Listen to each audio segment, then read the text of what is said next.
তার পরিণামটা কেমন সেটা যেন শোনাবো।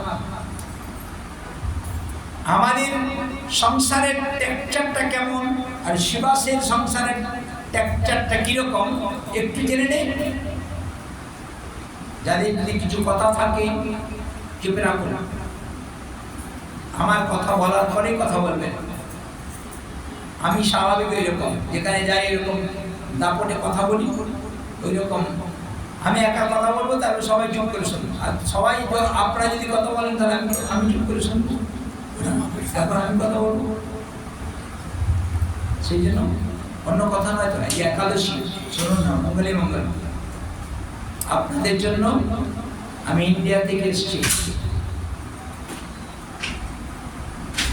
একটু বংশীবাদনের দর্শন আর আপনাদের মতো অনুরাগী ভক্তদের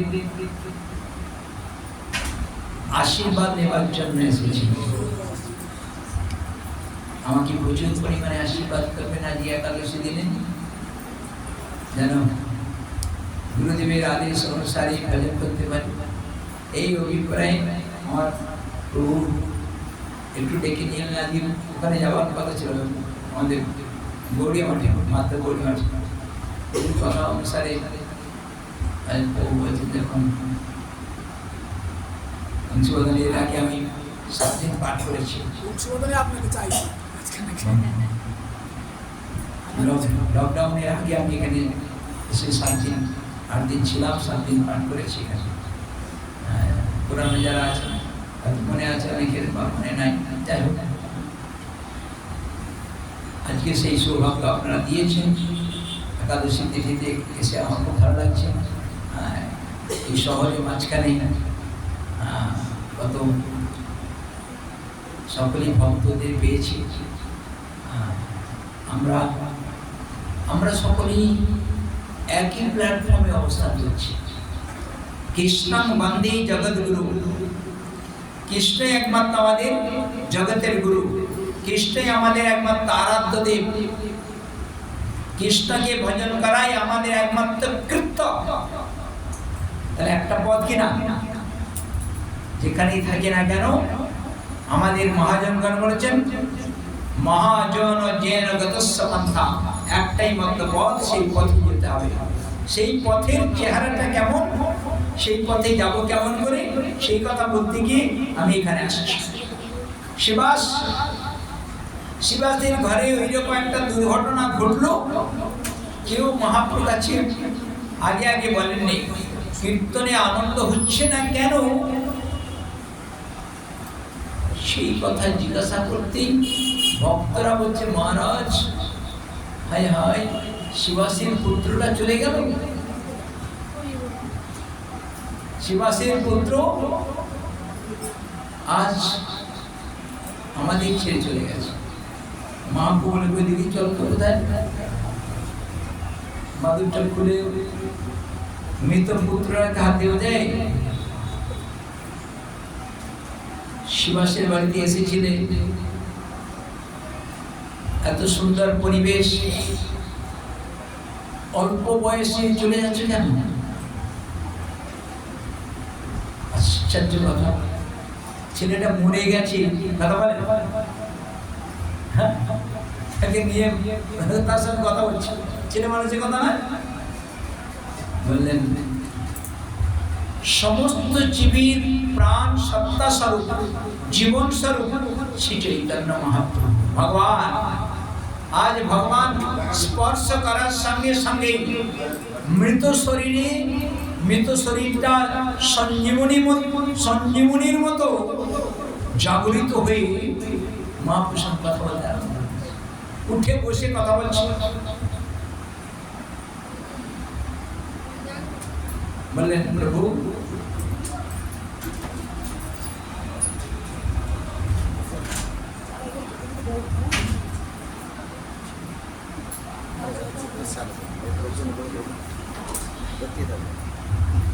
যারা বসে আছেন তারা দেখছেন না, আমার দিক না চঞ্চল মনের নাম নামাতে হবে।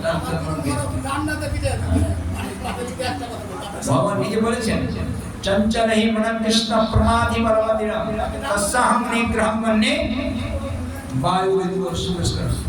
আমি এত কথা বলছি যে একটু দরজা করে দেন ধ্যান করতে দেয় কোনো দিন দেখেন একটা মেয়ে লেগে আরে কমসে কম শোনো তো পরিবেশ এই কথাগুলো বলছি কেন কাদের জোরে বলছি শ্রোতাদের আকর্ষণের শক্তি যোগে আমি কথা বলছি আপনারা যদি গন্ডগোল করেন আমি গন্ডগোলের সঙ্গে আপনারা যদি এলোমেলো ভাবে চোখ তাকান আমি কথা বলতে পারবো আমি আগে পরিবেশ তৈরি করি আমি আমার আশ্রমে ছেলেদের পড়াই সংস্কৃত সেখানে ভালো করে বসে এই পড়াশোনা হয়েছে কিনা হয়েছে পরে কথা আগে তাদের বসিয়ে নিই বসা শেখাই পরিবেশ রচনা করো ঠিকই আপনারা ভক্ত অনুরাগী একাদশী তিথিতে এসেছেন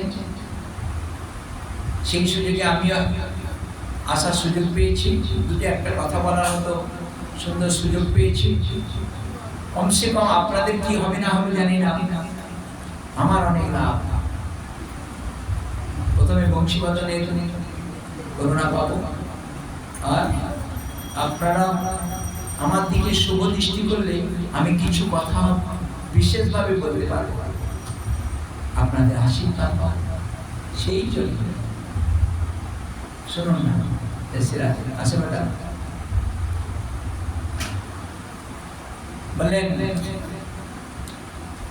এই শিবাসকে ছেড়ে চলে যাচ্ছে কেন পুত্রগণ পুত্রটা উঠে মহাপুরুষের কথা বলছে প্রভু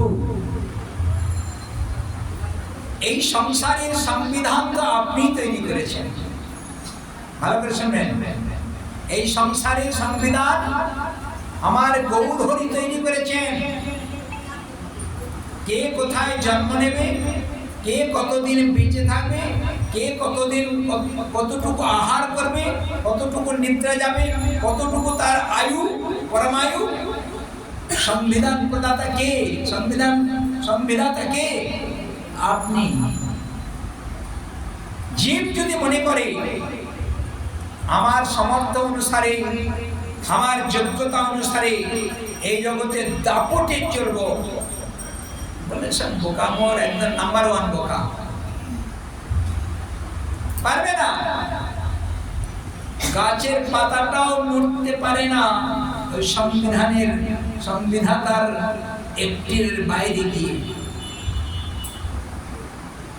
তাই প্রভু সেই সংবিধান প্রদাতা সংবিধান তো আপনি তৈরি করেছেন আপনি তো আমার সীমিত আয়ু দিয়েছেন যতটুকু আয়ু দিয়েছেন সেই আয়ুটা নিয়ে আমি খুব নিজেকে ভাগ্যবান বলে মনে করি কে বলছেন এই কথা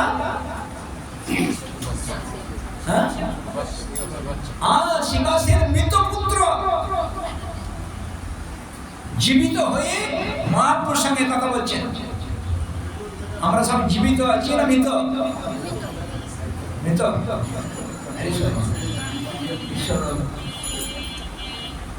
জীবন মৃত যদি হয় তাহলে একরকম শুনুন তো সবাই জ্ঞাত বংশীদারির কাছে আছে না বংশীদারির দৃষ্টি দ্বারা সবাই সঞ্জীবনী মন্ত্রের মতো আমাদের জীবন ফিরে এসেছে কেবল যদি ভগবানের কথাকে ভগবানের ভজনকে ভগবানকে আদর করি তাহলে জীবিত তা নাহলে মৃতই মৃত একদম নিশ্চিত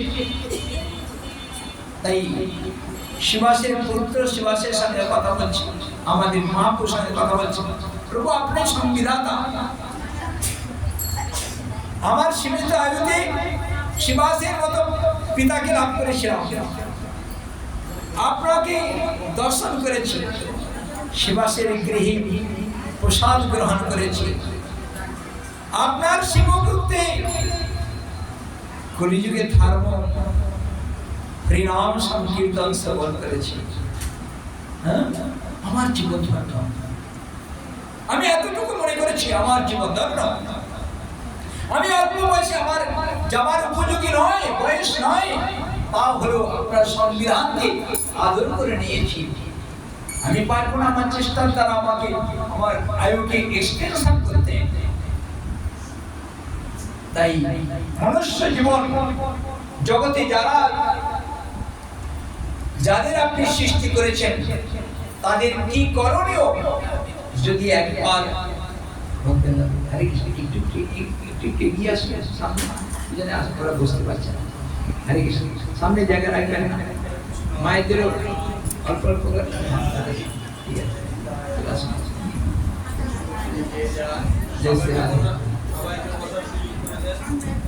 बोलो वृंदावन बिहारी लाल की, वृंदावन श्री राधा रानी की जय जय श्री राधे।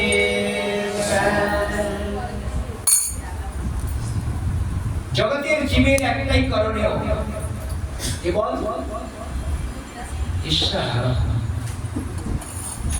যদি করি তাহলে শিবাস পণ্ডিতের পুত্র বললেন জীবন সার্থক, যদি না করি ধনবান ধনবতী, গুণবান গুণবতী, রূপবান রূপবতী হলেও কোনো সার্থকতা নাই। সেই জন্য মনুষ্য জীবনের একমাত্র সার্থক কেবল ভক্ত গৃহে জন্মগ্রহণ করে ঈশ্বর আরাধনা করব, এইটাই কেবল ঈশ্বরের চরণ প্রান্তে প্রার্থনা করে। করেছেন না? হে প্রভু আমায় যেন ভক্ত গৃহে জন্ম দাও, কীট জন্ম হোক যথা তুয়াদাস, বহির্মুখ জন্মে ব্রহ্মা জন্মে নাহি আস। হে প্রভু আমাকে বহির্মুখ কৃষ্ণ ভজন করে না, সেখানে ব্রহ্মার মতো যোগ্যতা দিয়েও আমার জন্ম যেন না হয় আমি প্রার্থনা করি না, বা চাই না। চাই ভক্ত গৃহে কীট নর্দমার কৃমি কীট হয়ে, পোকামাকড় হয়েও, কুকুর হয়েও যদি জন্মগ্রহণ করতে পারি তাহলে আমার জীবন সার্থক।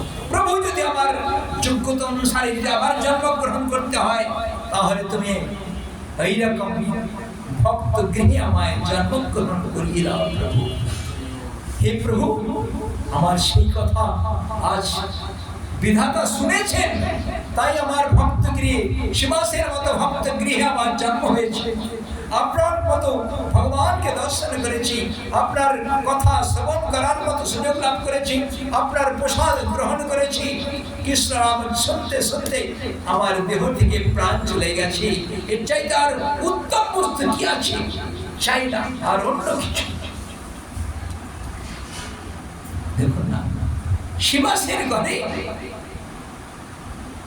মহাপ্রভু আদর করে বলেছিলেন না, শিবাস তোমার ঘরের কুকুর হয়েও যদি জন্মগ্রহণ করে তাহলে সে বন্দনীয়, আদরণীয়। এমন যে ভক্তের সঙ্গে সম্বন্ধ স্থাপনটি বড় সুন্দর। তাই মনুষ্য জীবনের একমাত্র করণীয় কেবল ঈশ্বর আরাধনা। ঈশ্বর আরাধনা ছাড়া আমাদের জীবনটাই ব্যর্থ। তাই সমান মহাপ্রভু সকলকে বড় আদর করে শিক্ষা দিয়েছেন তদীয় বস্তুর সেবা করা। তদীয় প্রথম শুনেছি একাদশী ভক্ত ধাম ভগবানের এই বৃন্দাদেবী তুলসী, তাদের সেবা করলে স্বাভাবিক ওই রকম তত্ত্ব জ্ঞান এবং ভগবত দর্শন তো নিশ্চিত হবে। তাই আজ এই একাদশী তিথি তদীয়, তার কথা আমরা পালন করলেই মঙ্গলে মঙ্গল। পালন করবো কেমন করে সেটা সকলেই জানি। বলেছেন উপবাস করতে হয়, নিরঙ্গ উপবাস, নির্জলা একাদশী। বলে বাপরে বাপ মহারাজ, সকালে 9টার মধ্যে যদি না খাই পেটে গ্যাস হয়, গ্যাস উঠতে উঠতে মাথায় চলে যায়, মাথা চক্র দেয়। পারি না, পারেন না, আর খান। যদি পারেন তাহলে করুন, যদি ওইরকম গন্ডগোল করে খান কিছু না কিছু, কিন্তু ওই পঞ্চশস্য খাবেন না, ভাত মুড়ি রুটি তরকারি ওইগুলো পঞ্চশস্য খাবেন না। ফলমূল আহার করুন, শরবত জাতীয় দুগ্ধ জাতীয় পান করুন। এরকম ভাবে কেন? এই জন্য কেবল ভজন করার জন্য, ভজন করতে পারি জানো। একাদশী তিথিতে ভজন করার সংকল্প বিশেষ দিন।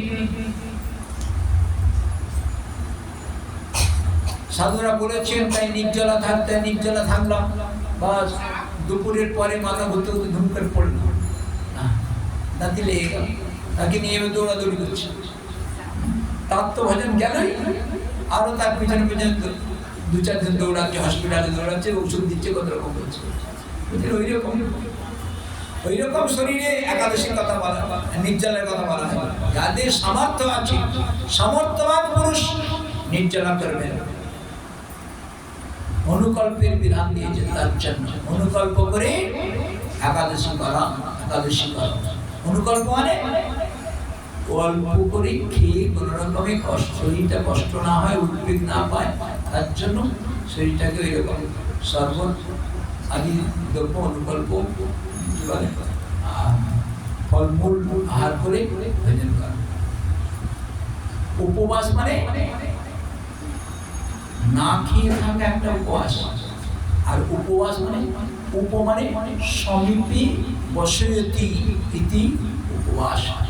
ভগবানের নিকটে বাস করার নাম উপবাস, গুরুদেবের নিকটে বাস করার নাম উপবাস, বংশীধারীর নিকটে বাস করার নাম উপবাস, গৌর নিত্যানন্দের চরণ প্রান্তে বাস করার নাম উপবাস। করবো কেমন করে? কলিযুগ পাবন অবতারী শ্রী চৈতন্য মহাপ্রভু খুব সহজ করে দিয়েছে। অন্য যুগের মতো এইরকম যজ্ঞের দ্বারা, ধ্যানের দ্বারা আমাদের এই কলিযুগের মানুষের পক্ষে সম্ভব নয়। কেবল কলিযুগের মানুষের আরো সহজ করে বললেন, নাম সংকীর্তনের দ্বারা ভগবানের নিকটে বাস করা যাবে। নাম সংকীর্তন করো পরম উপায়। ভগবানের নিকটে বাস করার উপায় মহাপ্রভু রামানন্দকে ডেকে বলে, রামানন্দ হর্ষে প্রভু কহে শোনো স্বরূপ রামারায়, নাম সংকীর্তন করো পরম উপায়। নাম সংকীর্তনের দ্বারাই একমাত্র গোবিন্দের সান্নিধ্যে বাস করার পরম শ্রেষ্ঠ উপায়। কলিযুগে ধর্ম হয় নাম সংকীর্তন, এতদ অর্থে অবতীর্ণ শিষ্য চিনন্দন। এক কৃষ্ণ নামে সর্ব পাপ ক্ষয়, কৃষ্ণ নাম হইতে সর্বসিদ্ধি হয়। এক কৃষ্ণ নামে সর্ব পাপ ক্ষয়, আর কৃষ্ণ নাম হইতে নবদা ভক্তি লাভ হয়। কত সুন্দর করে কে বললেন? আমার কলিযুগ পাবন অবতারী শ্রী চৈতন্য মহাপ্রভু। এক কৃষ্ণ নামে সর্ব পাপ নাশ, প্রেমের কারণ ভক্তি করে না প্রকাশ। কৃষ্ণ নামের দ্বারা, কৃষ্ণ নামের আভাসে আমাদের সমস্ত পাপ দূরীভূত, পাপের নামের আভাসে পাপ দূরে চলে যায়। আর নবদা ভক্তি তো হবেই। সর্বশ্রেষ্ঠ কৃষ্ণ প্রেম, সেই কৃষ্ণ প্রেম নামের দ্বারা আমরা লাভ করতে পারি। তার মূলে তদীয় বস্তুর সেবা করা, একাদশীর সেবা করা। খুব একাদশী তিথিতে নিশ্চয়ই প্রত্যেক একাদশী করবো। আমরা অনেক সময় বলি না, বড় বড় চারটে বড় একাদশী করি, এরকম বুদ্ধি দেওয়া।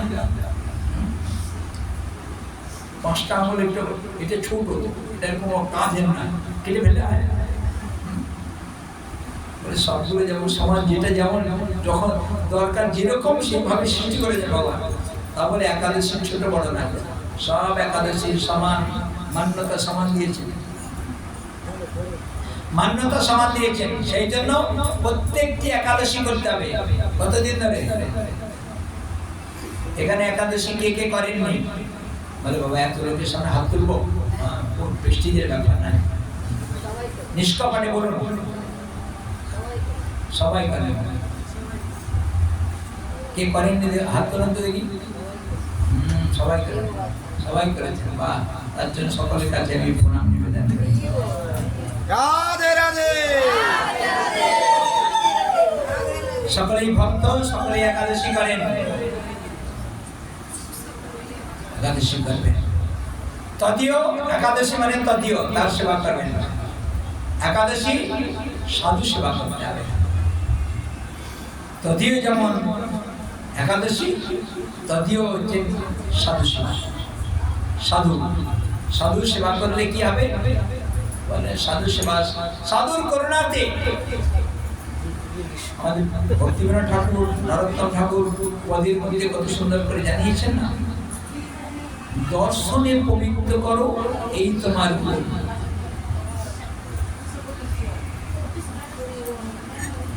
গঙ্গার পরশ হইলে পশ্চাতে, গঙ্গায় গিয়ে গঙ্গায় মাথায় জল নিয়ে নয় গঙ্গায় স্নান করলে তবে পবিত্র হওয়া যায়। আর কেবল সাধুকে দর্শন করলেই পবিত্রই পবিত্র। হ্যাঁ, এমন যে সাধু, একটু আদর করবো না, সাধু সঙ্গ করতে হবে। সাধু সঙ্গের কথা ছোট করে বলবো। সাধু মানে, সাধু কাকে বলে? জয় শ্রী রাধে, হরে কৃষ্ণ। আচ্ছা বাবা, তোমার জায়গায় বসে পড়ে যদি ওরা ডাক করে দাঁড়িয়ে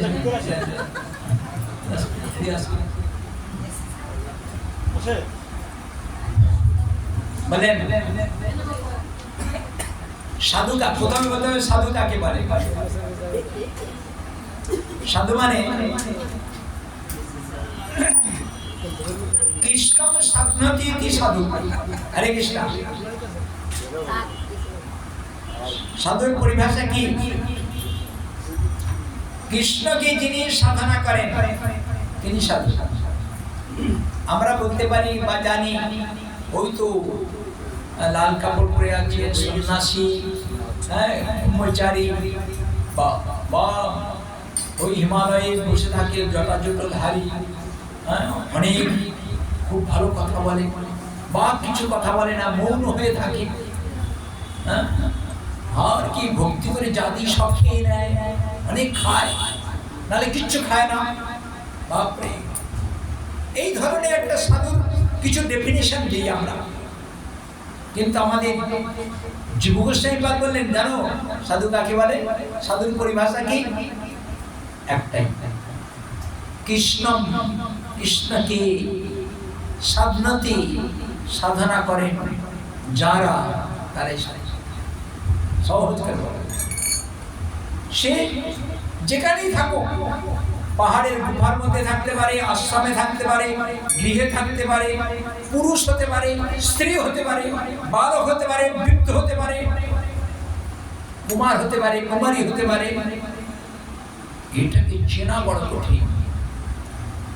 কেমন করে কে এখানে যারা আছেন মায়েরা বাবারা, কে কেমন করে কৃষ্ণকে সাধনা করেন বাইরে দেখেছে, বাইরে দেখে চেনা যাবে,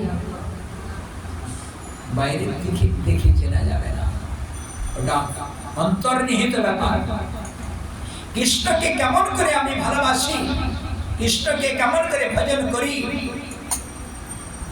এই ব্যাপারটা ইন্টারন্যাশনাল, ভিতরের ব্যাপার। জীব গোস্বামী পাদ বললেন, যে যতটুকু কৃষ্ণকে আদর করতে পেরেছেন শুদ্ধ আচরণে, সে ততটুকু সাধু। সাধুর পরিভাষা এটাই। দেশ বেশভূষার কথা বলেননি, এই গেরুয়া বসন এটা একটা আশ্রমের ইউনিফর্ম।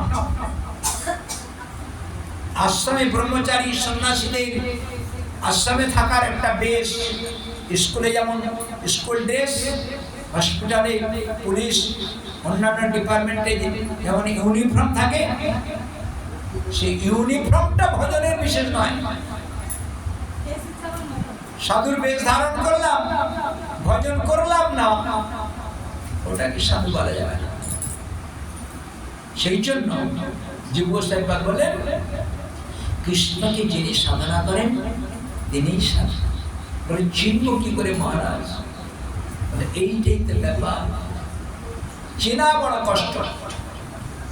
চেনা যায় কখন?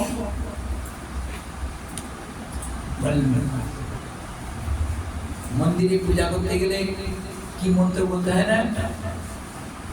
বললেন পূজা করতে পারবেন কখন? দেব দেবর্চেত। বলে দেব দেবর্চেত মানে দেবতাদের যদি পূজা করা হয় তাহলে দেবতা হয়ে পূজা করতে হবে। সেখানে আচার্যগণ বললেন দেবতার গুণগুলো হৃদয়ে পোষণ করে, যোগ্যতা লাভ করে তবে মন্দিরে পূজা করার অধিকার লাভ করতে পারে, অধিকার পায়, সেও পূজা করতে পারে। আমাদের মন্দিরে যারা পূজা করেন প্রথমে মন্দিরে প্রবেশ করি একটা মন্ত্র বলেন না? পূজা করার অধিকারের ভূমিকাটা কিরকম? নাহং বিপ্র নচ নরপতি নাপি বৈশ্য না শূদ্র নাহং বর্ণী নচ গৃহপতি না বনস্পত জ্যোতির্বা কিন্তু পদ্ম নিখিল পূর্ণমিতাব্ধে গোপী ভক্তুর পদ কমলয়ুর দাস দাসানুদাস। আমি ব্রাহ্মণ নই, ক্ষত্রিয় নই, বৈশ্য নই, শূদ্র নই। আমি ব্রহ্মচারী নই, গারস্থ নই, বানপ্রস্থ নই, সন্ন্যাসী নই, চার বর্ণ চার আশ্রমের কেউ নই।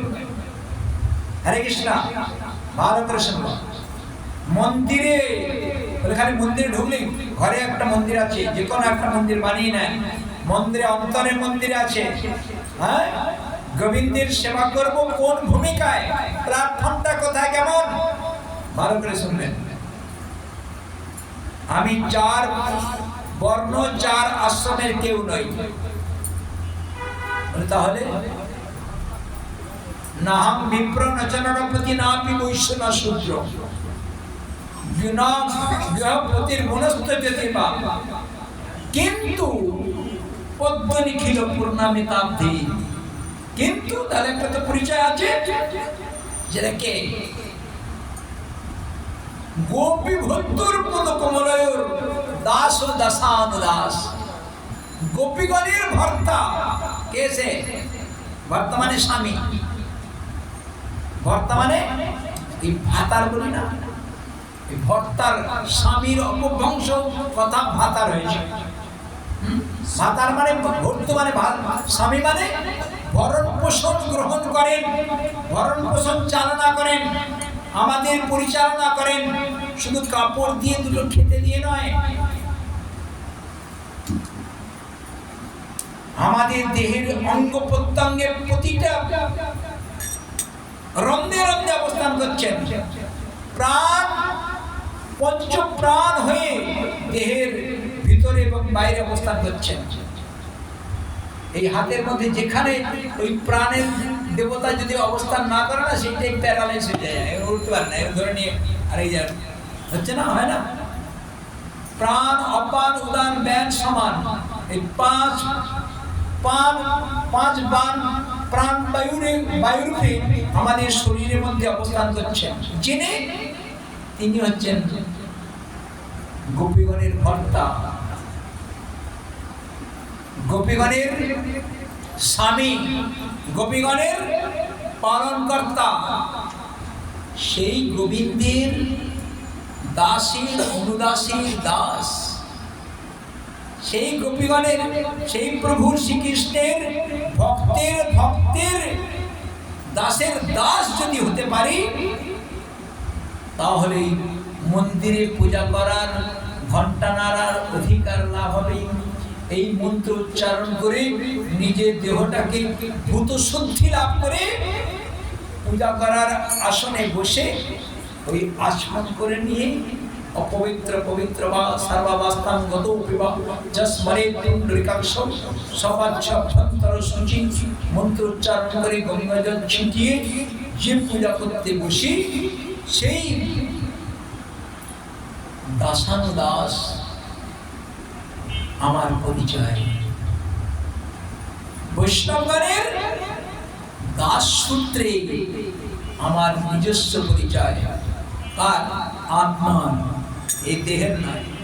আত্মার পরিচয়টা কেবল ভক্তি, ভগবানের ভক্তের অনুশাসনে আমার দাসের অনুদাস হয়ে আমার স্বরূপ জাগরণ, স্বরূপ নির্ণয় করলেন।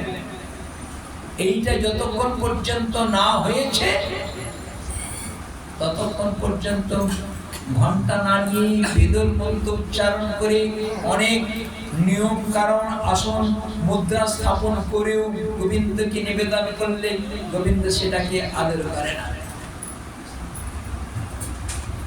যেই মুহূর্তে আমার স্বরূপে প্রতিষ্ঠিত হব, অর্থাৎ দাসের অনুদাস হয়ে কৃষ্ণ ভজন করতে যাব, তার হাতে ভগবান খাওয়ার জন্য ছটফট করে। হ্যাঁ, বিদুরের বাড়ি খেয়েছিল না ভগবান? বাপরে কত আদর করে খেয়েছেন না? শুধু আমার বিপ্রের জবরদস্তি একদম টেনে বার করে নিয়েছি। কুন্ডির মধ্যে কি বাঁধা ছিল জানো? হ্যাঁ, চিড়ে কুদকোনা গুলো কোন রকমে নিয়ে গিয়েছিল। হ্যাঁ, তাও তো লুকিয়ে গেলে ওরে বাপরে এইরকম বৈভব।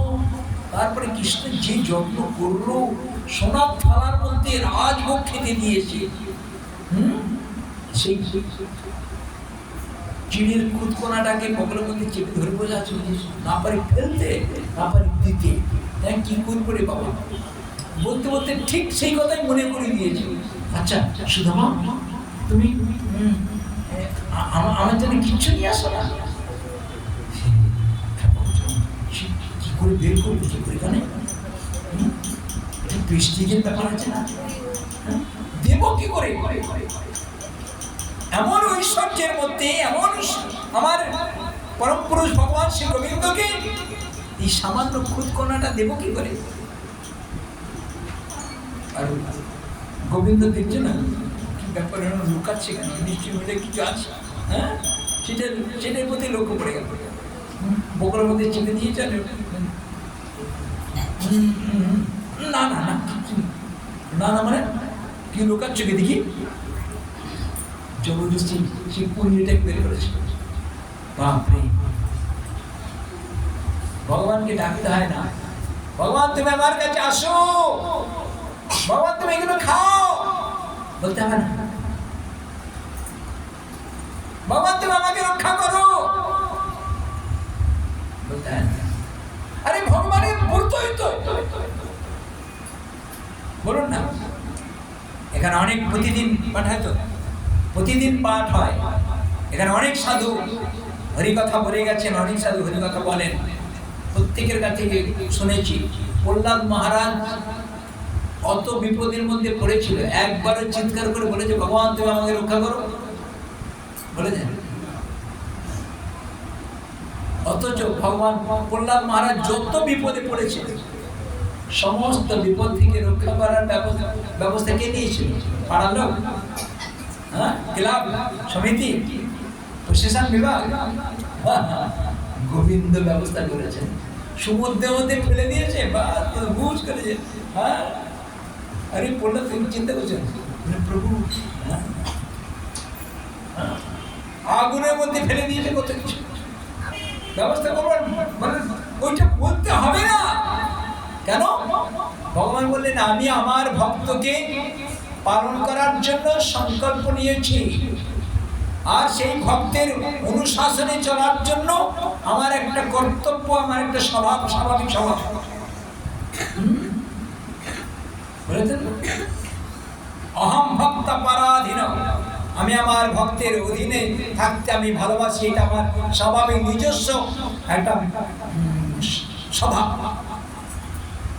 ঠিক এইরকমই তদীয় ভক্তি, তদীয় যদি আমরা সেবা করি, সাধু সেবা যদি করি, তাহলে স্বাভাবিক অবস্থায় ভগবান শ্রী গোবিন্দ তাকে হাতে ধরে তার টেনে তুলে নিয়ে কোথায় স্থাপন করে? একদম নিজের চরণ কিনারে স্থাপন করে। দেখিয়েছেন বাপরে, ভক্তের সেবা করার কি বৈশিষ্ট্য! ভক্তকে যদি একটু সেবা করতে পারি, ভগবান প্রসন্ন হয়ে তার সব কিছু তাকে প্রদান করেন। কত কত উদাহরণ আছে।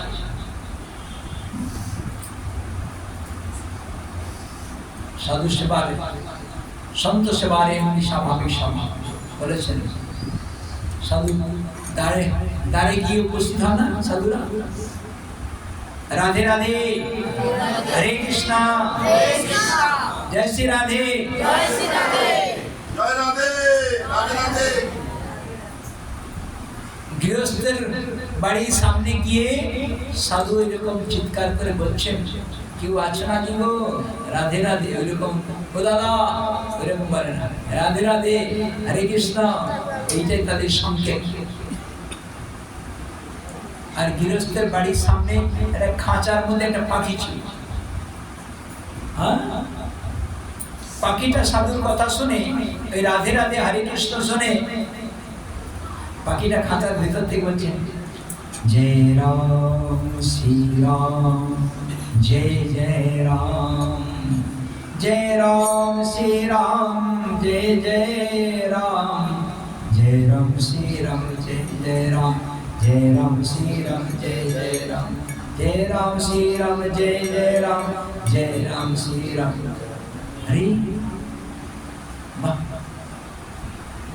अरे चिड़िया, তুমি এই খাঁচার ভিতরে কতদিন ধরে সুন্দর মধুর সুরে রাম নাম করছো? খাঁচার ভিতর থেকে পাখি বলে উঠলো, সাধু বাবা আমি 20 বছর ধরে এই খাঁচার ভিতর থেকে রাম নাম করছি।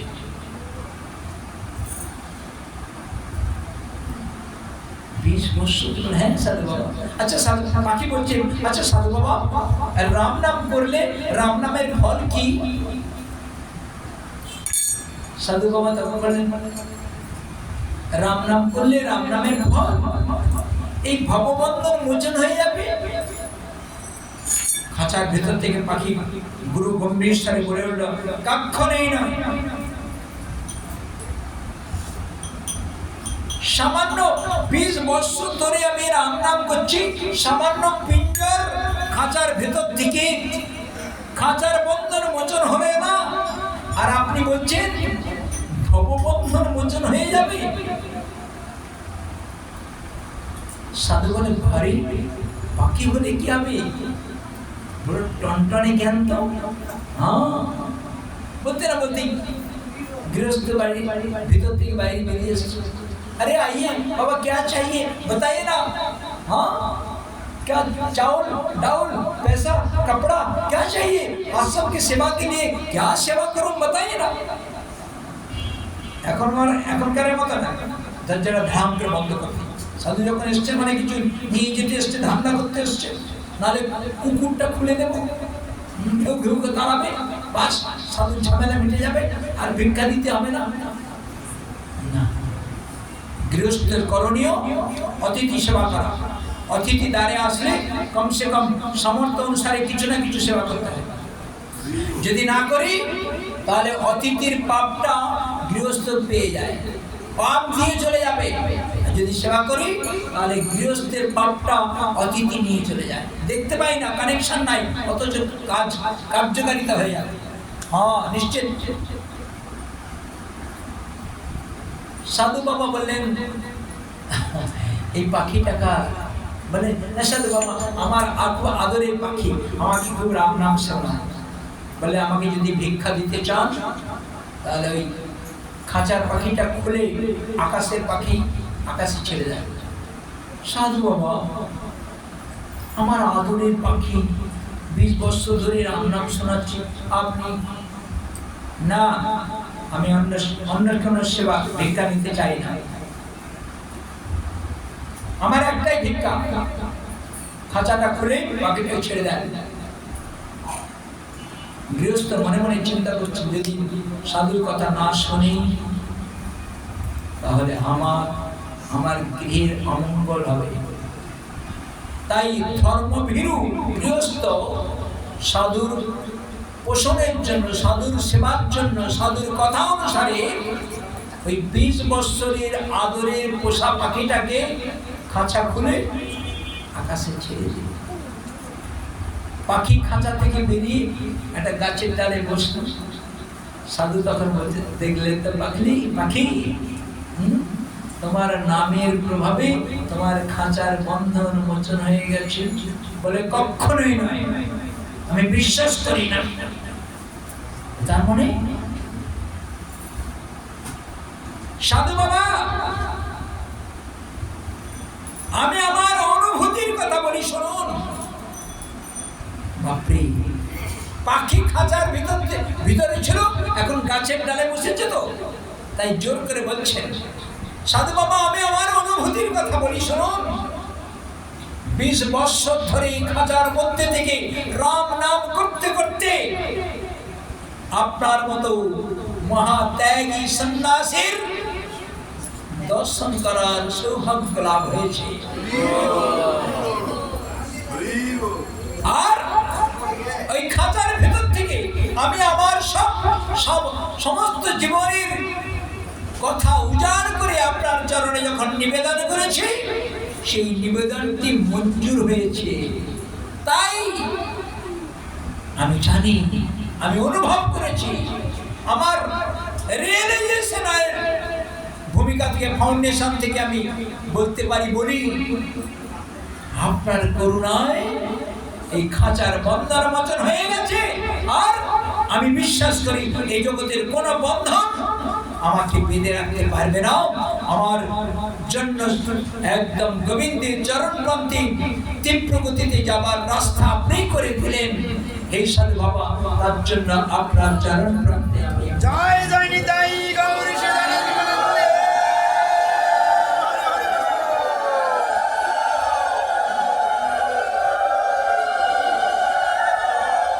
बोलो वृंदावन बिहारी लाल की जय, जय श्री राधे জয় রাধে।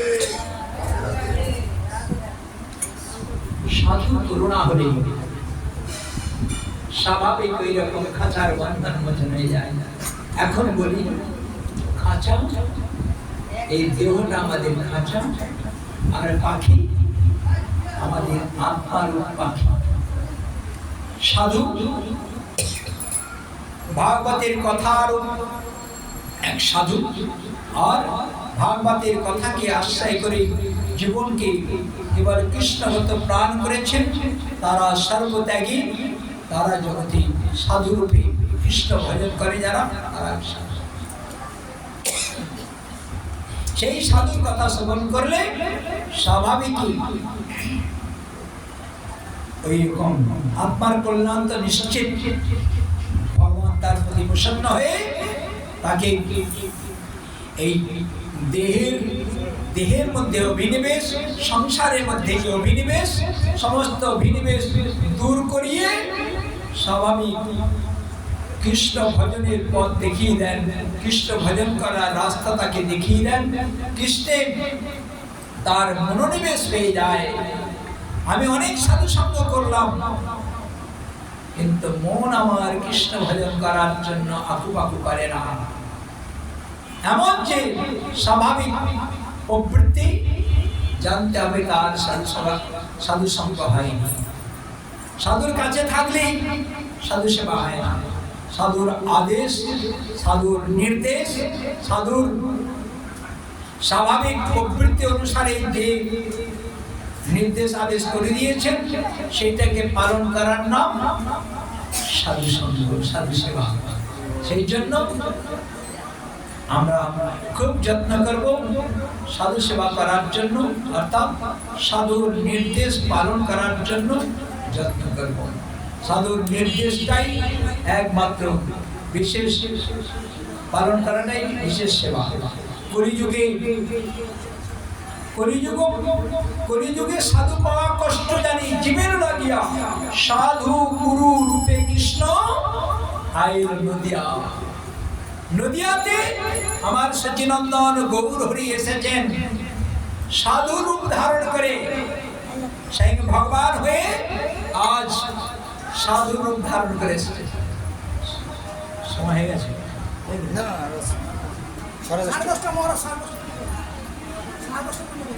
মায়ের দিকে ঠিক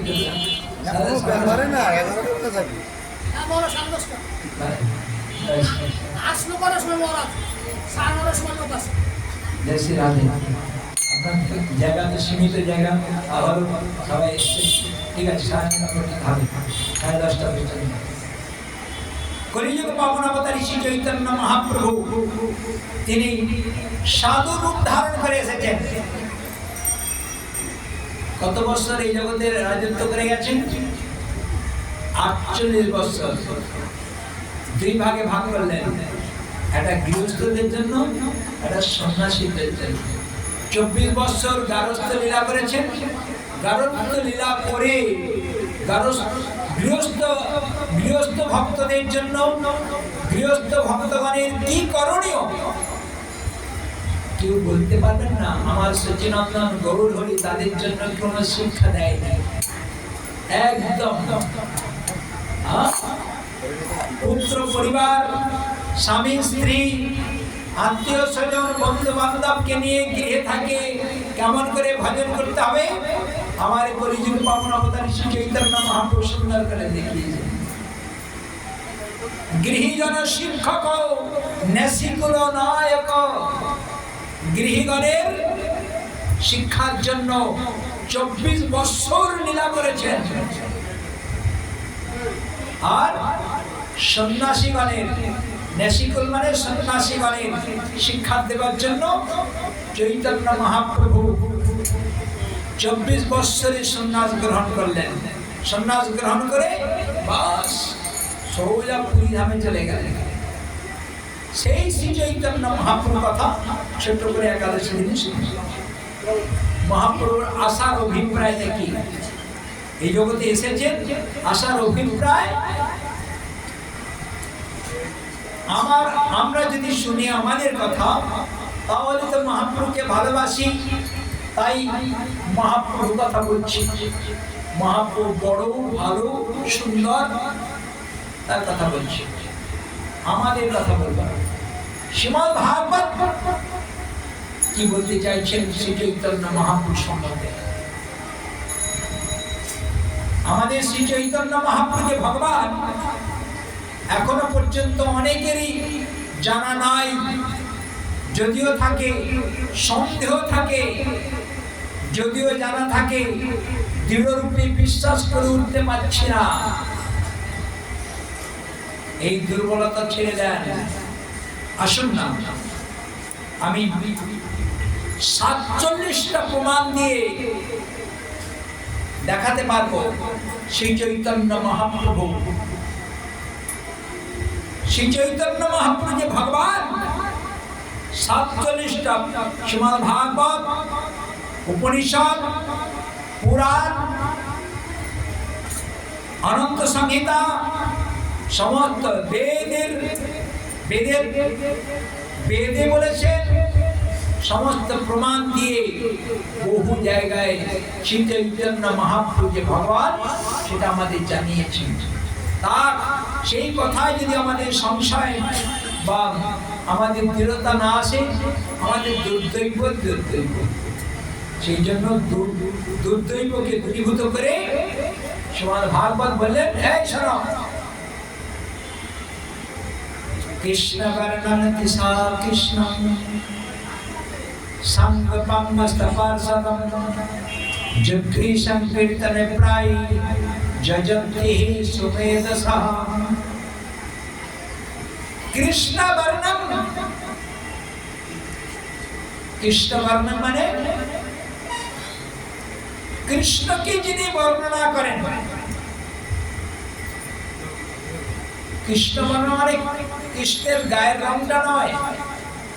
কৃষ্ণ বর্ণ একদিকে হয়, কৃষ্ণ বর্ণ, কৃষ্ণ মানে কালো বর্ণ, বললেন না। ভাগবত এই কথা আমার শ্রী গোবিন্দ উদ্ধব মহারাজকে বলছে একাদশ প্রসঙ্গক্রমে। আজ বলছেন কৃষ্ণ বর্ণম দিশা কৃষ্ণ, কৃষ্ণকে বর্ণনা করাই যার স্বাভাবিক স্বভাব। রূপের বর্ণনা, গুণের বর্ণনা, লীলা বর্ণনা, রূপক পরিকর বৈশিষ্ট্যের বর্ণনা করা যার স্বাভাবিক স্বভাব, তিনি হচ্ছেন কৃষ্ণ বর্ণন। তিনি কে? তিনি আমার কলিযুগ পাবন অবতারী শ্রী চৈতন্য।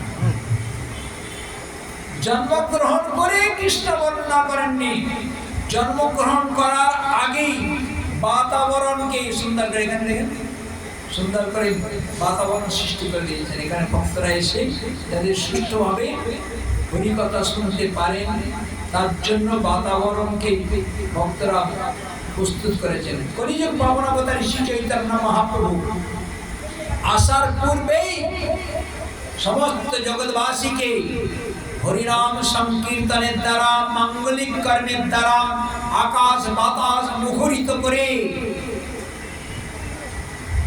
সকলকে হরিনাম সংকীর্তনের দ্বারা জগৎকে জাগরণ করে সেই পূর্ণ সময়ে পূর্ণ ক্ষেত্রে ওই ফাল্গুনী পূর্ণিমা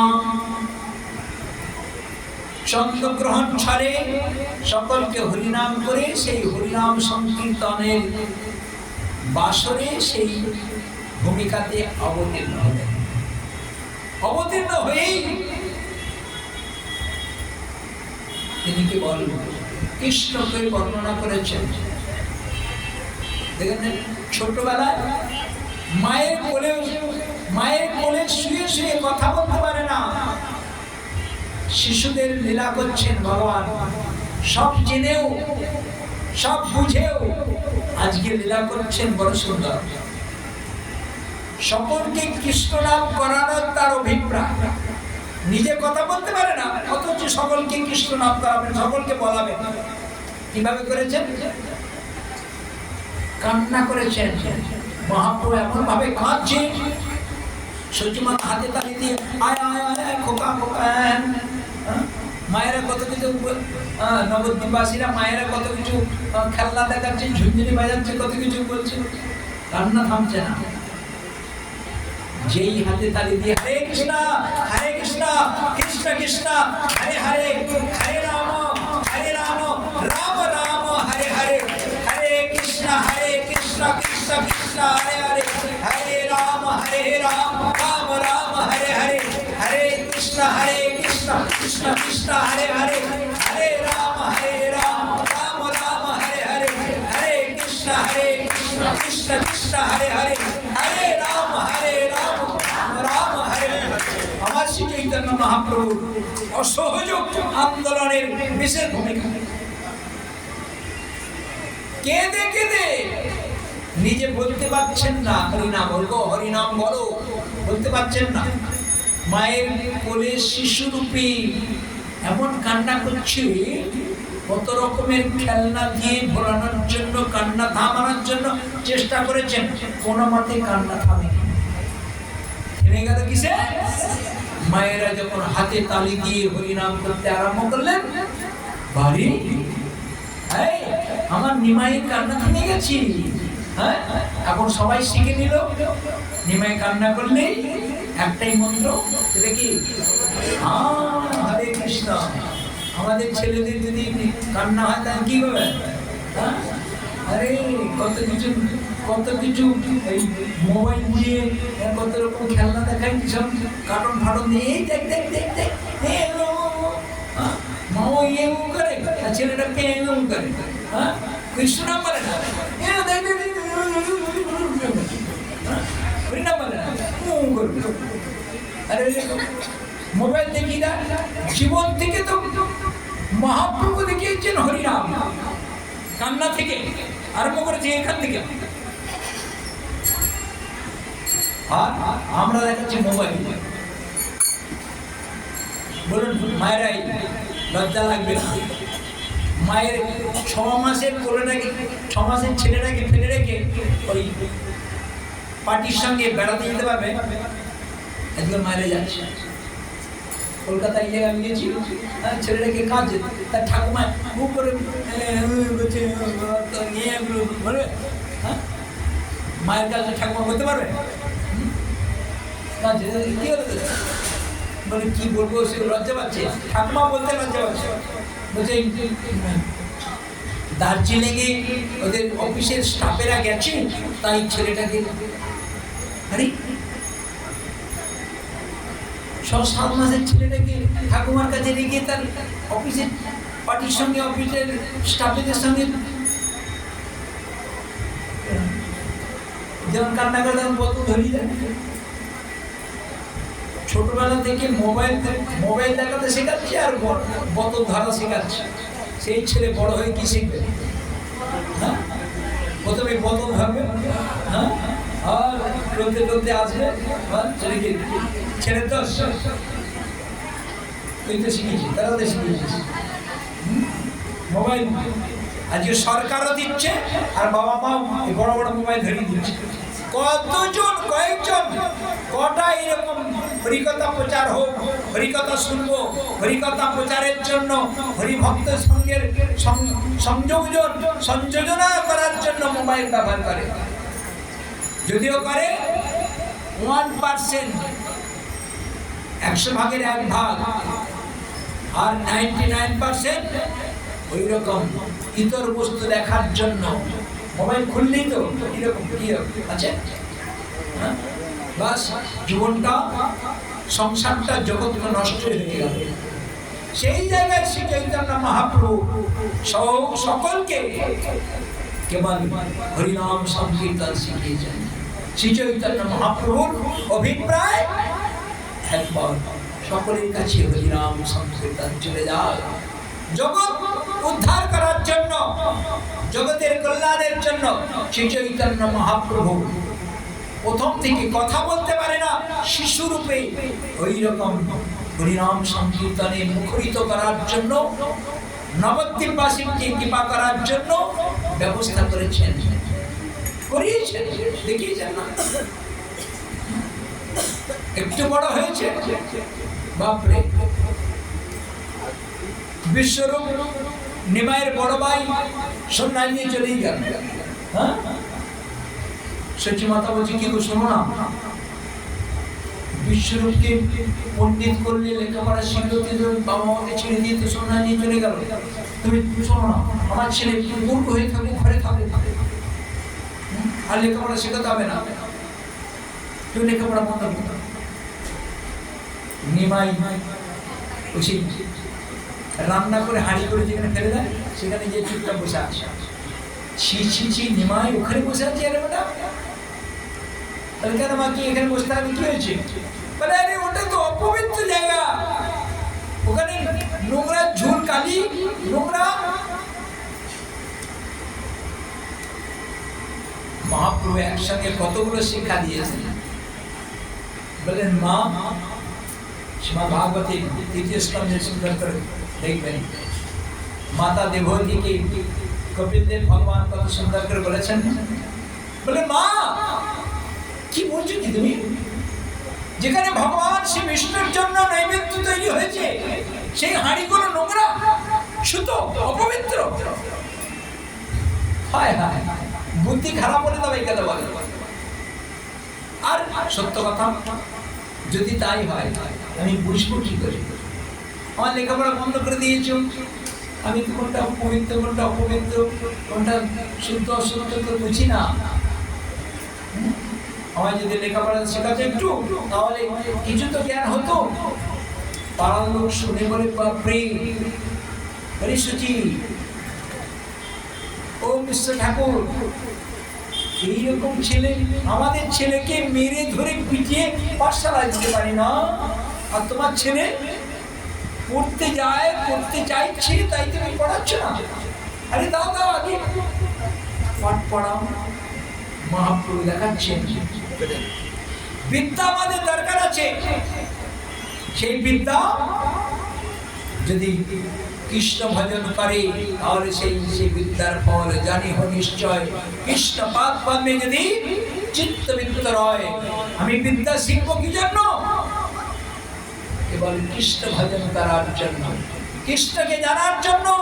কৃষ্ণকে যারা জানবে তারা অতি অবশ্যই বিদ্যা লাভ করবেন। আর বিদ্যা কাকে বলে? আমাদের শাস্ত্র বলেন সা বিদ্যা তন্মতির জয়া। আমাদের মতিকে গোবিন্দের চরণে নিয়ে যাবার মতো যে বুদ্ধি, যে বিদ্যা, সেটাকে বিদ্যা বলা হয়। সেই বিদ্যার ফল জানি হো নিশ্চয়। কৃষ্ণ পাদ পদ্মে যদি চিত্তবৃত্ত রয়। অনেক বিদ্যা আছে, অনেক বুদ্ধি আছে, অনেক লেখাপড়া শিখেছি, কৃষ্ণ ভজন করি না, কৃষ্ণ নাম করি না, বলে মূর্খই মূর্খ। সেই জন্য আমার শ্রী চৈতন্য মহাপ্রভু বড় আদরে সেই দেখিয়েছেন। কাশ্মীর থেকে পণ্ডিত এসেছিলেন, কেশব নামে পণ্ডিত, কেশব কাশ্মীরি পণ্ডিত। মহাপ্রভুকে দেখে বলেন, আরে তুমি তো ছোট বালক, ব্যাকরণ পড়ো, আর তার সঙ্গে আমি কথা বলবো। মহাপ্রভু বলেছিলেন, হে পণ্ডিতজি, আমাদের সৌভাগ্য, ছেলেদের নিয়ে পড়াচ্ছে, আমাদের সৌভাগ্য, আপনার মতো পণ্ডিতের দর্শন পেয়েছি। আপনার মতো পণ্ডিত আমাদের সময়ে এসে উপস্থিত হয়েছে। আমাদের তো কোনো যোগ্যতা নাই যে আপনি যেখানে অনুষ্ঠান করবেন সেখানে গিয়ে আপনার অনুষ্ঠানে যোগদান করে আপনার কথা শুনবো। আজ আমাদের সৌভাগ্য, আপনি এখানে এসে গেছেন। আপনি আমাদের একটু গঙ্গার কথা, গঙ্গার মহিমার কথা শ্রবণ করান। গঙ্গার মহিমার কথা শ্রবণ করালেন, ঝড়ের মতো বলে গেল। বলেন আপনি ঝড়ের মতো যখন বললেন, তখন আপনি একটু বলুন না, যে কোনো একটি শ্লোককে ব্যাখ্যা করে আমাদের ব্যাখ্যা করে শোনান। আমাদের গঙ্গার মহিমার কথা যে পাণ্ডিত্য নিয়ে আমাদের কাছে বলেছেন, সেটা তো আমরা বুঝতে পারি না। আপনি এখন মহিমার কথা একটু বুঝিয়ে দিলে বুঝতে পারতাম। আপনি একটু বোঝান। বলে দেখো, আমি তো অনেক শ্লোক ঝড়ের মতো বলে গেছি, তা কোন শ্লোক আমি তোমাদের কাছে বলবো? যদি সেই শ্লোক বলো তাহলে তোমাদের কাছে বলতে পারতাম। কিন্তু মহাপ্রভু সেখানে বলেছিলেন, অত বড় পণ্ডিতের সামনে ঝড়ের মতো বলে গেছেন, তার মধ্যে থেকে শ্রী চৈতন্য মহাপ্রভু বলেছিলেন, আপনি কৃপা পূর্বক মাহাত্ম গঙ্গায়া, মাহাত্ম গঙ্গায়া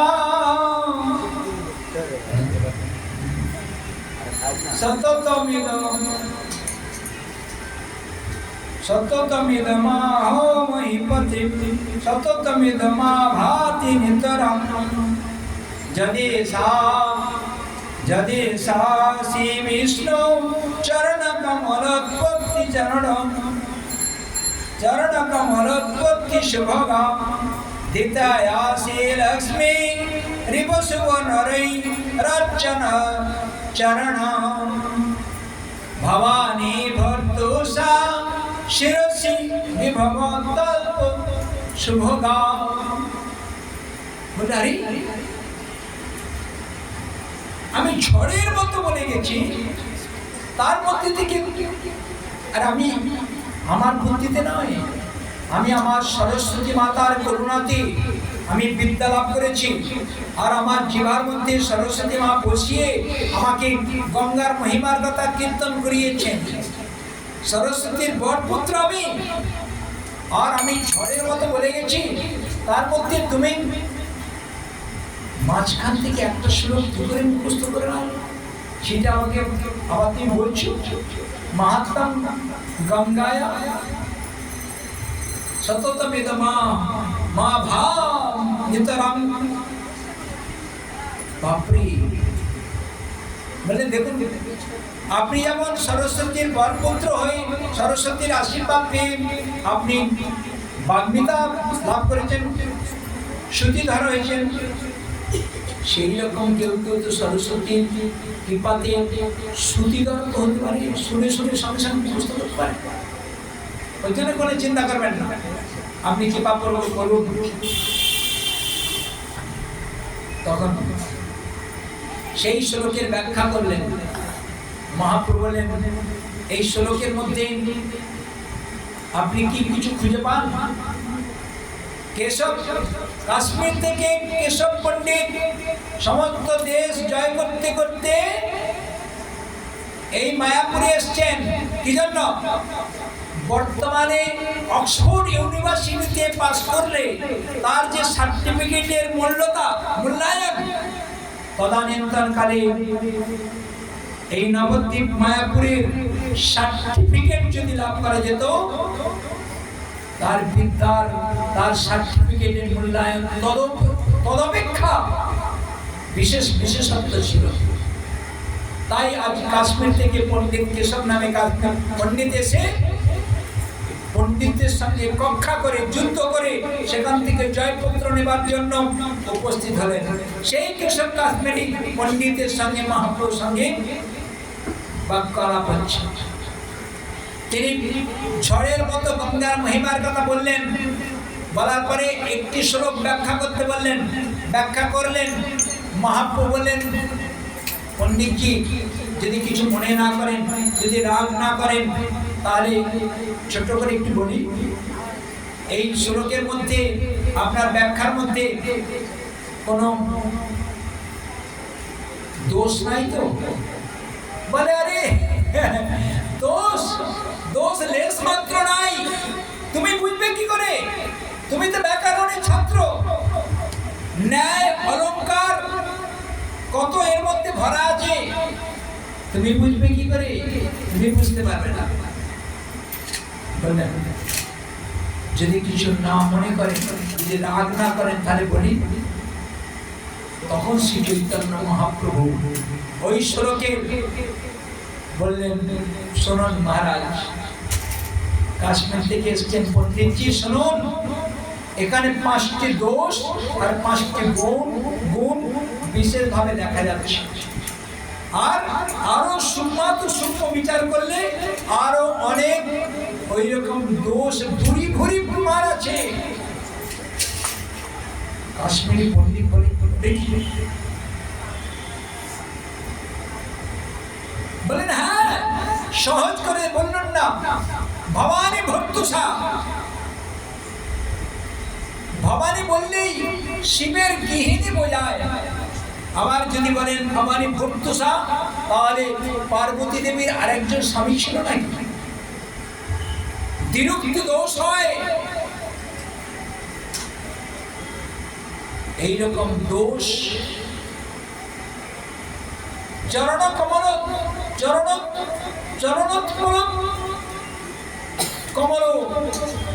কমল উৎপত্তি শুভদা।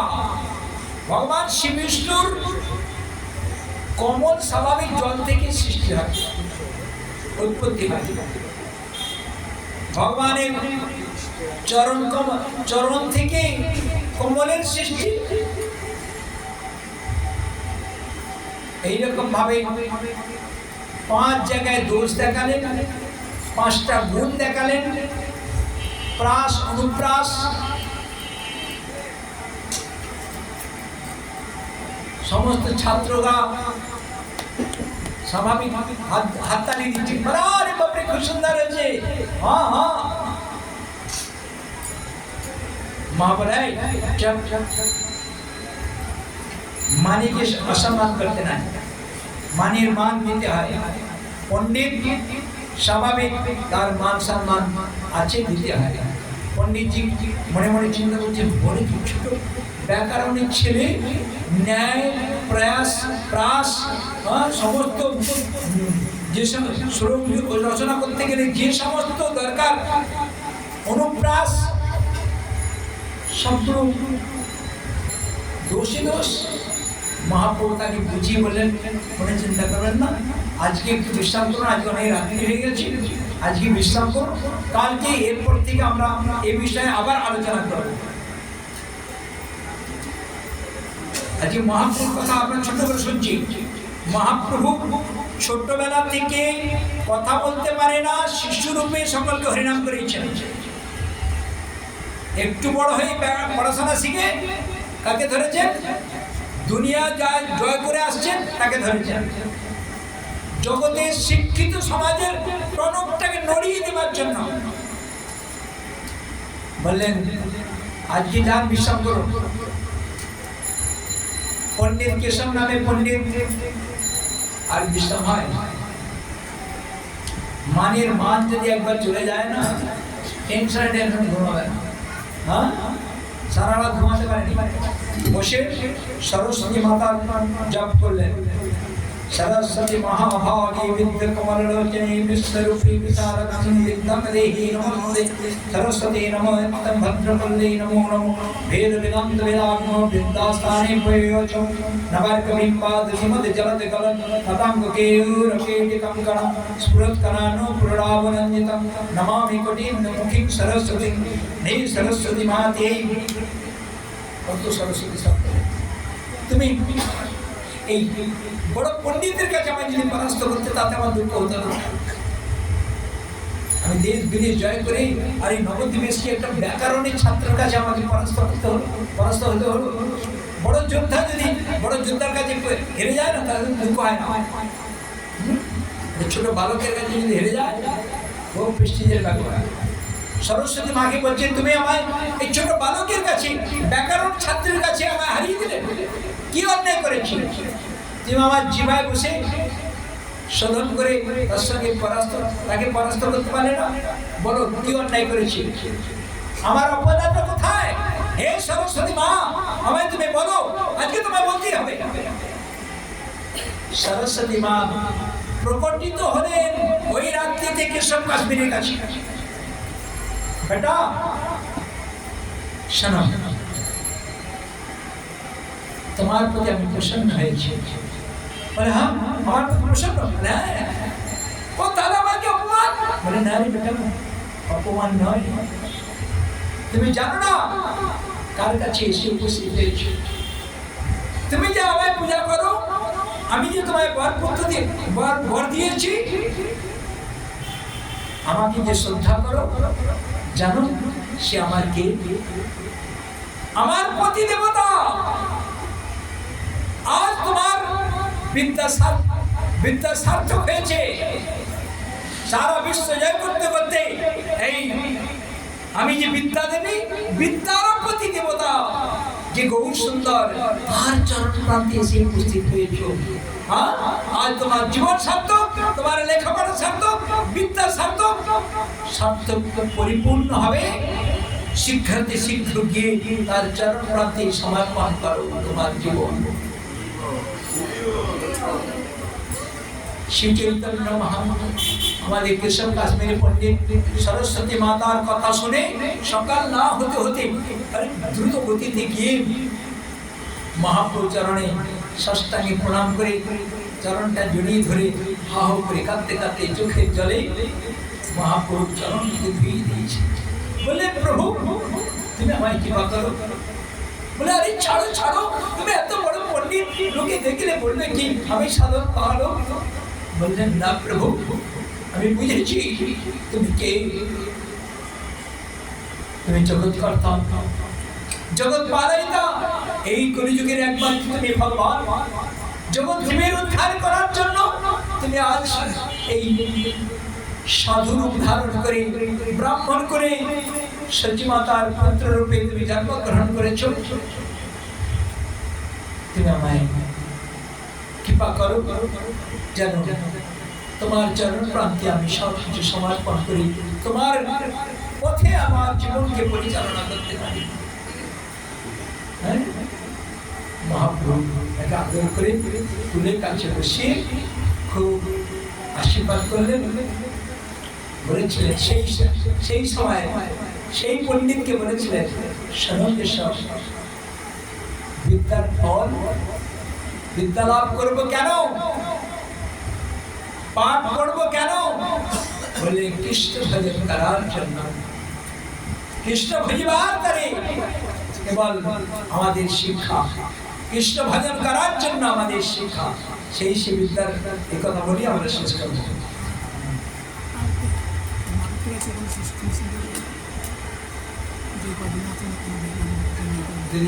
যদি আমি ওই দিক থেকে এখানে আসি, মানে যদি পাঠ করতে বলে মানে তোমার কি হবে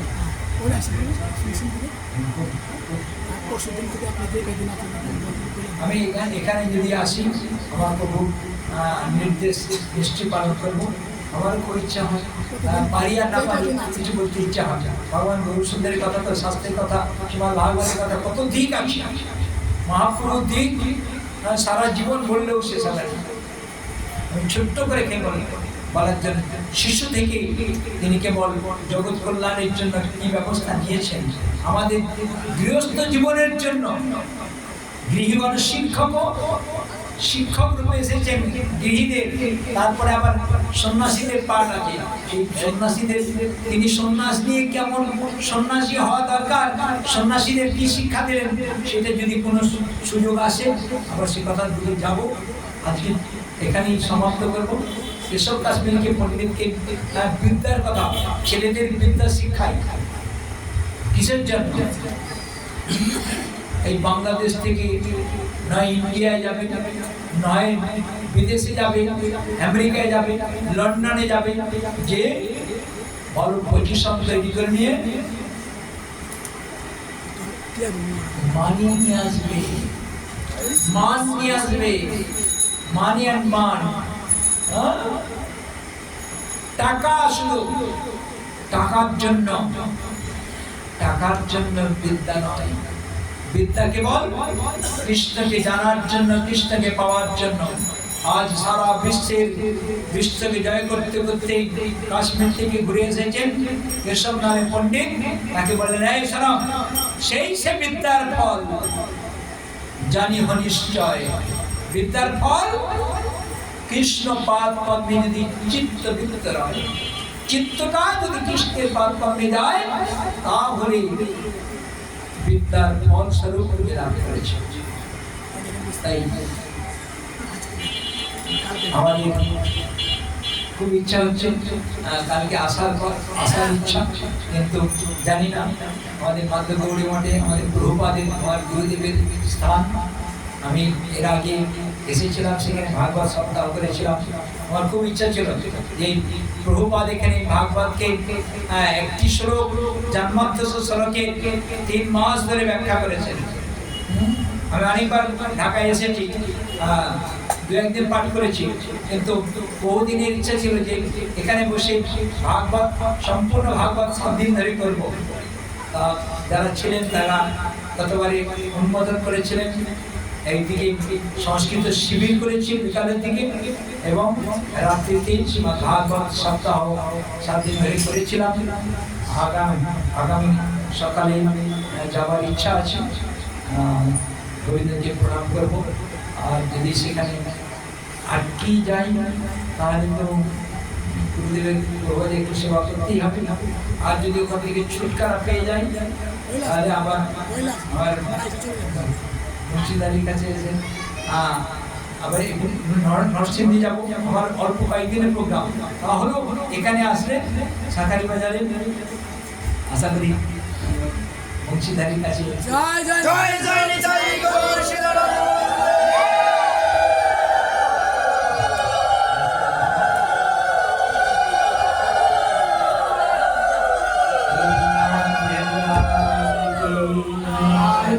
বিদ্যা আমাদের সেইটাই করাবে, কৃষ্ণ ভজন করিয়ে দেবে।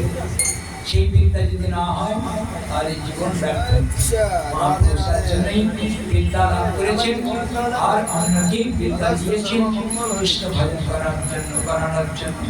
তাই কৃষ্ণ বর্ণম দিশা কৃষ্ণ সঙ্গ এই সম্পূর্ণ ব্যাখ্যা করতে পারে। কেবল কৃষ্ণ বর্ণম এই শব্দটা বলার জন্য ওই ওখান থেকে এই জায়গায় এসেছে।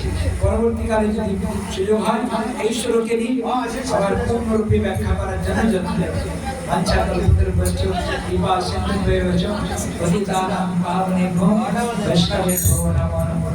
जय श्री राधे।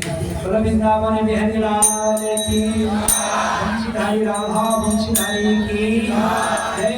गौर नित्यानंद प्रभु की, जगन्नाथ बलदेव सुभद्रा देवी की जय। भक्ति सिद्धांत सरस्वती गोस्वामी ठाकुर की जय। ब्रह्मांड रूपानुग गुरुवर्ग की, एकादशी तिथि वाला की, समस्त भक्त वृंद की हृदय गौर प्रेमानंदे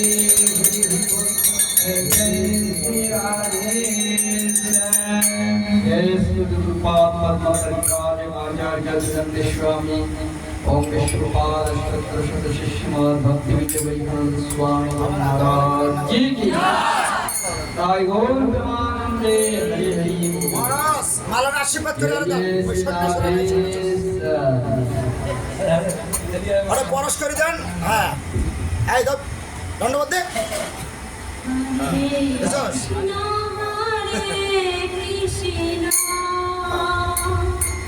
Krishna Krishna Hare আরে দুই ভাই মহারাজ এই Hare